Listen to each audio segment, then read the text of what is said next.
بسم اللہ الرحمن الرحیم۔ نماز فجر ادا کرنے والا اللہ کی حفاظت میں رہتا ہے۔ حضرت سمرہ بن جندب رضی اللہ تعالی عنہ سے روایت ہے، نبی کریم صلی اللہ علیہ وآلہ وسلم نے فرمایا، جس نے صبح کی نماز پڑھی وہ اللہ عز و جل کی حفاظت میں ہے۔ حجاج بن یوسف نے سالم بن عبداللہ کو ایک آدمی کے قتل کا حکم دیا۔ حضرت سالم نے اس شخص سے پوچھا کہ کیا تم نے فجر کی نماز پڑھی ہے؟ اس نے کہا ہاں۔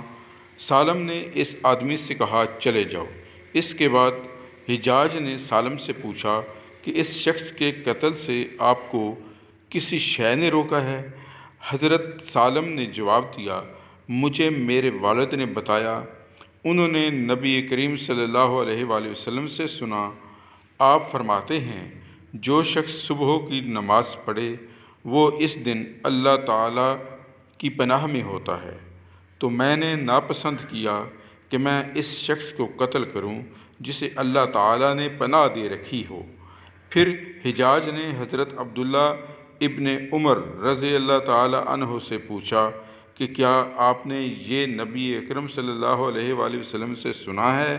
تو آپ نے فرمایا ہاں۔ اللہ تبارک و تعالی ہمیں نماز فجر ادا کرنے کی توفیق عطا فرمائے اور اس کی فضیلت کو سمجھنے کی توفیق عطا فرمائے، آمین۔